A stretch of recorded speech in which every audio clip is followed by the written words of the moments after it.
Olá. Tudo bem? Projeto Integrador, 4º bimestre, Univesp.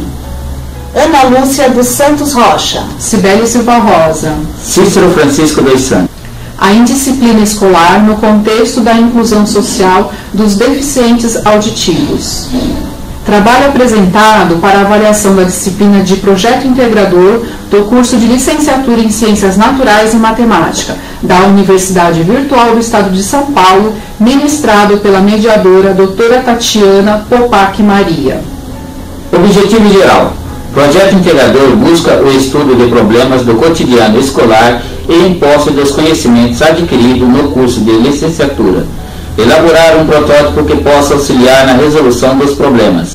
Objetivo específico: identificar aspectos e fatores disciplinares em uma escola estadual dentro do município de Osasco que exerce um trabalho de inclusão social com deficientes auditivos. O trabalho foi desenvolvido em 4 etapas. Etapa 1. Observação de campo. Etapa 2, definição do problema a ser estudado, discussão dos problemas identificados. Etapa 3, segunda saída de campo para entrevista com a mediadora dos alunos que participam da inclusão para efetiva definição do tema a ser abordado e, assim, possibilidades de protótipo. Etapa 4, definição do projeto. Tópicos abordados no projeto. Resumo da história da inclusão social no Brasil. Adolescência. Indisciplina escolar. Direitos e deveres dos alunos. Metodologia. Protótipo. Considerações finais. Resumo da história da inclusão social no Brasil. Este é o momento que palavras como exclusão e segregação passam a incomodar a sociedade, pois já não passam a ter sentido em épocas que se buscam novos horizontes para uma sociedade mais justa e inclusiva. Segundo Ferreira, no Brasil, no início dos anos de 1970, foi iniciado o processo de institucionalização da educação especial brasileira, no que se refere à sua centralização e ao seu planejamento, com a criação do Centro Nacional de Educação Especial, o CENESP, em 1973, e a implantação da maioria dos subsistemas estaduais de educação especial e a expansão da área junto ao ensino regular. Em meados dos anos 80, passam a ter referências consideráveis no que se trata a educação de alunos com deficiência nos capítulos das leis brasileiras. Considera-se que a partir dos anos 90, a inclusão na área da educação vem sendo conquistada internacionalmente e na legislação brasileira, passando a assegurar os direitos humanos. A Conferência Educação para Todos, realizada pela Unesco no ano de 1990, impulsionou o projeto de lei que promoveu a igualdade de direito às crianças pobres, povos indígenas e aos alunos com necessidades especiais. A partir deste momento, a educação especial passa a ser atendida preferencialmente na rede regular de ensino, desde a educação infantil. E somente em casos excepcionais, ou seja, casos em que não é possível realizar o atendimento necessário, pode-se solicitar recursos específicos como classes e escolas diferenciadas. A Constituição de 1988 observa os direitos à educação a todos, inclusive aos portadores de deficiência. Especificamente, registrou-se o direito público subjetivo à educação de todos, inclusive daqueles com algum tipo de deficiência, preferencialmente na rede regular de ensino. Foi então que nos dias 7 e 10 de junho de 1994, na Espanha, com a finalidade de envolver os governos, comunidades, pais e organizações de pessoas portadoras de deficiências na garantia do acesso à educação de pessoas com necessidades especiais e de promover o envolvimento e o desejo da criação de políticas públicas voltadas às questões relativas à inclusão, surge o que seria o ícone responsável pelas questões que iriam fortemente realçar e marcar as questões da educação especial no Brasil, se tornando uma referência no que diz respeito aos assuntos relativos à área das necessidades educacionais especiais, a Declaração de Salamanca. 2 anos depois, então, Em 20 de dezembro de 1996, com a necessidade de inovação no ambiente escolar, é aprovada a Lei 9.394/96, que estabelece as diretrizes e bases da educação nacional, contendo seus 92 artigos que contemplam a esperança de um momento inovador do ensino brasileiro. Mais especificamente, o artigo 59 da Lei nº 9.394/96 assegura aos educandos com necessidades especiais currículos, técnicas, recursos educativos e organização específicas para atender às necessidades dos alunos portadores de necessidades especiais, terminalidades específicas para aqueles que não puderem atingir o nível exigido para a conclusão do ensino fundamental, em virtude de suas deficiências, e aceleração para concluir em menor tempo o programa escolar para os superdotados. Em relação aos professores, a mesma legislação assegura professores com especialização adequada em nível médio ou superior para atendimento especializado, bem como os professores de ensino regular capacitados para a integração desses educandos nas classes comuns. Ao longo do tempo, observando o contexto histórico da inclusão no Brasil, percebe-se que muitos avanços foram realizados na luta pela inserção dos portadores de necessidades especiais, principalmente no que diz ao direito à escolarização. O que é adolescência? E afinal, o que é adolescente? Eis uma questão contemporânea, urbana e acadêmica. Ressaltamos primeiramente que a adolescência foi concebida como uma categoria geracional, sendo também reconhecida socialmente, academicamente e até economicamente durante a era industrial. A adolescência, portanto, é uma categoria moderna e que teve seu reconhecimento principalmente quando a educação formal, que é um dos principais projetos da modernidade, ficou sob o jugo e controle do Estado. A adolescência é considerada a etapa de transição entre a infância e a idade adulta, marcada por significativas mudanças e transformações biológicas, psíquicas e sociais. Constitui-se uma etapa crucial do desenvolvimento, na qual culmina todo o processo maturativo, biopsicossocial do indivíduo. É um período de contradições, ambivalências, turbulento, repleto de paixões, dorido, caracterizado por conflitos relacionais com o meio familiar e social. O adolescente é um ser que se encontra em uma fase peculiar do desenvolvimento humano, e deve ser percebido em seu contexto, com características biopsíquicas, intelectuais e emocionais específicas, enfrentando toda sorte de infortúnios de uma sociedade em rápido processo de transformação. O que temos então é uma fase de transição da vida do ser humano entre criança e adulto, e o que compreende a idade dos 12 até os 19 anos. Essa fase também é marcada por transformações biológicas e comportamentais. Direitos do aluno. Todos têm direito à educação gratuita e de qualidade no Brasil. Essas normas foram elaboradas como instrumento de garantia da paz e da disciplina nas comunidades escolar e local. Os alunos têm direito a receber uma educação sem restrição de cor, raça, religião ou classe. Todas as normas do regimento escolar das escolas públicas e privadas devem estar de acordo com as normas estabelecidas pela Secretaria da Educação e do Estado de São Paulo. Deveres do aluno. A observância e cumprimento das regras fazem parte do processo educacional, pois em toda e qualquer sociedade, e até mesmo em pequenos grupos, são estabelecidos conjuntos de normas de condutas pré-definido e reconhecido. Compete ao aluno assumir a responsabilidade pelas ações relativas à aprendizagem, bem como cumprir as determinações estabelecidas e necessárias ao bom convívio. É salutar em qualquer sociedade, grupo e atividade a determinação de regras, normas, limites, definições de papéis e responsabilidade. Não se faz diferente quando pensamos nos jovens que frequentam as escolas e fazem parte da sociedade e da história da democracia do país. Indisciplina escolar. Muitos estudos têm sido realizados sobre a indisciplina na adolescência. A indisciplina é um dos problemas mais complexos vivenciados dentro do contexto escolar. Segundo um teórico chamado Garcia, no seu artigo, ele cita 3 planos de expressão da indisciplina dentro da escola. O primeiro plano para Garcia é a conduta dos alunos nas diversas atividades pedagógicas, dentro ou fora da sala de aula.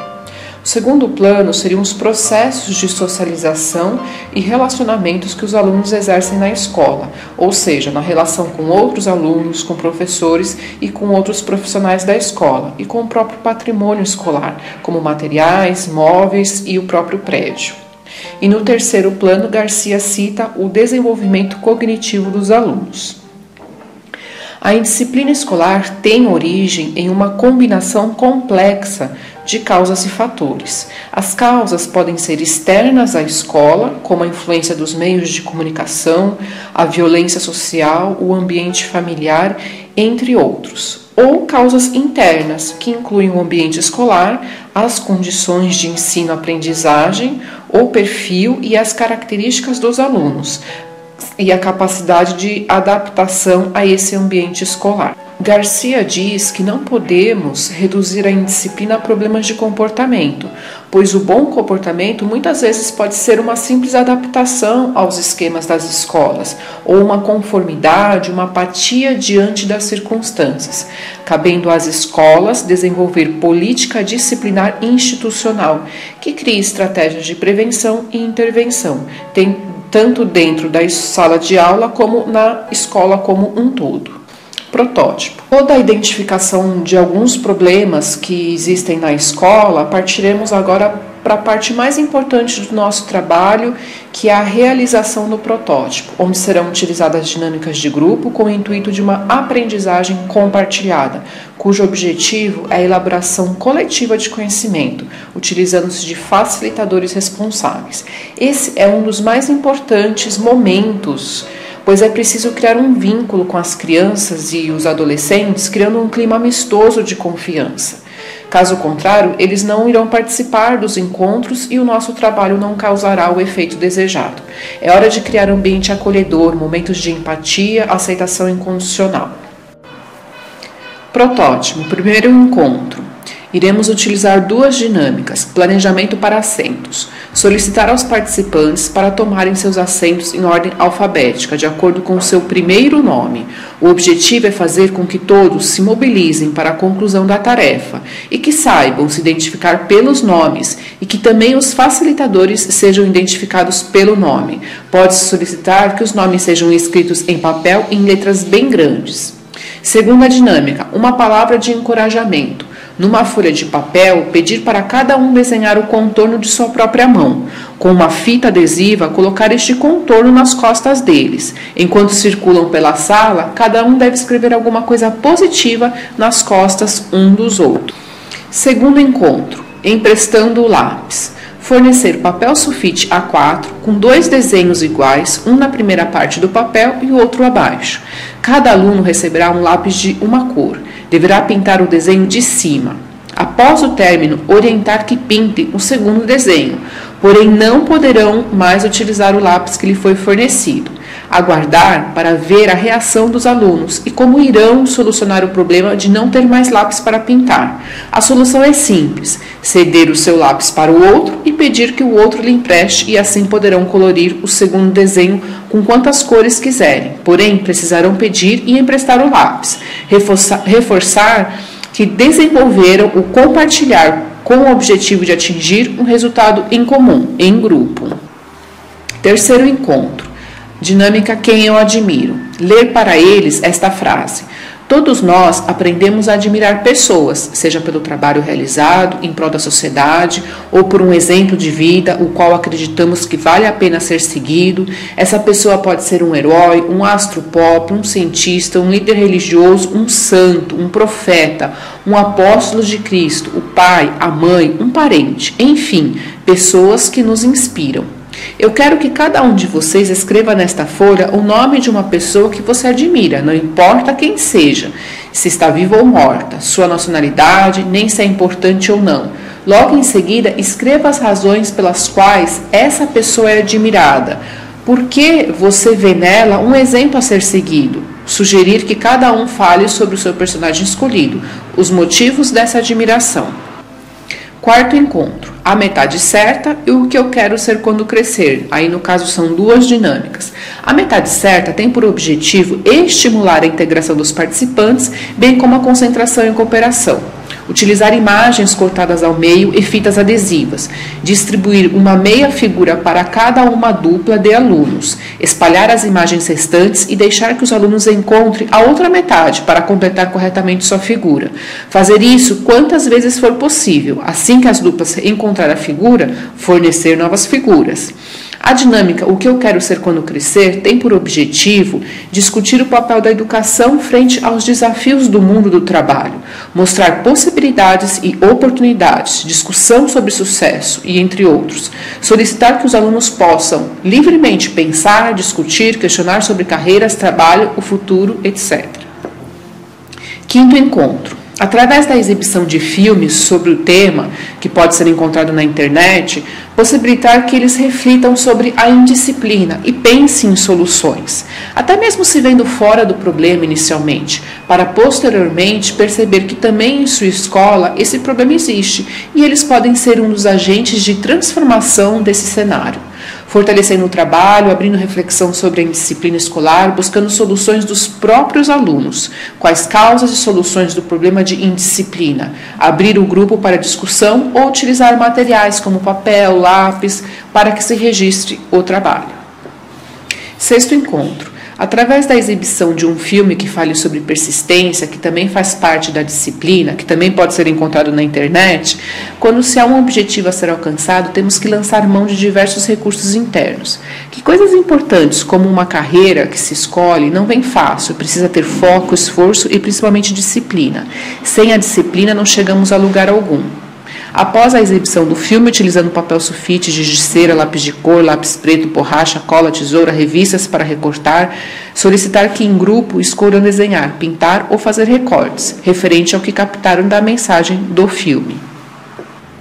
Na nossa proposta de protótipo foram criados 6 encontros, porém pode-se ampliar ou reduzir esses encontros. Agora é a hora de perceber o quanto as crianças conseguiram absorver os conceitos e perceber que elas são os agentes de mudança e transformação dentro da escola, que elas podem melhorar esse seu próprio futuro. Considerações finais. Durante a definição do problema, debatemos muito a respeito da inclusão social, que por si só é um tema que traz muitas polêmicas. As saídas de campo nos possibilitaram entrar em contato com um ambiente desconhecido.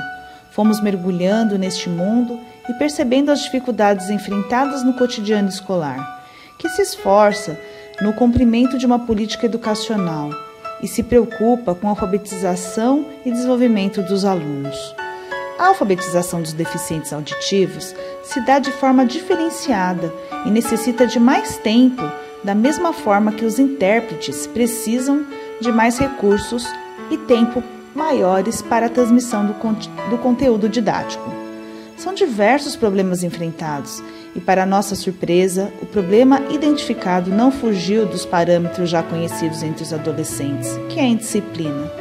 O deficiente auditivo se protege dentro de um contexto por acreditar que sua deficiência é um escudo, atualmente utilizado para escapar das exigências pedagógicas e também disciplinares. Sem contar que, nesse contexto, conta com o apoio de seus familiares, dificultando ainda mais o trabalho de conscientização das responsabilidades que devem ser assumidas por eles. Desta maneira, a implementação de um trabalho de conscientização faz-se necessário para que os alunos se desenvolvam dentro de um contexto que compreendam que, apesar de sua limitação física, possuem responsabilidades que necessitam ser aprendidas e desenvolvidas em sua vida atual e futura, pois sabemos que a democracia tem como objetivo garantir direitos e deveres de todos, equilibrando as relações, protegendo os interesses gerais e não individuais. Os resultados podem ainda não serem satisfatórios, mas os esforços são para garantir o desenvolvimento das crianças, proporcionando-lhes um ambiente saudável e prazeroso. Através das diversas disciplinas do curso de licenciatura da Univesp, compreendeu-se sobre o desenvolvimento do ser humano. Foram introduzidos conceitos relevantes à educação e tudo o que se pode adquirir durante o desenrolar das fases da criança e do adolescente. Percebeu-se, através das videoaulas, a importância das políticas públicas normatizando a vida em sociedade e de grupos nela inseridos. Concluímos que a indisciplina é uma realidade que existe em todo o contexto escolar, porém não temos a pretensão de resolvê-la, por ser um tema de extrema complexidade. Apenas temos a humilde intenção de criarmos um ambiente acolhedor e de aproximação desses alunos, tentando compreendê-los e, a partir de então, futuramente, abrirmos novos caminhos para uma efetiva mudança dentro do conceito disciplinar. Bom, chegou ao final do nosso trabalho e agradecemos a paciência e o interesse que vocês tiveram no assunto que foi discutido. Muito obrigada.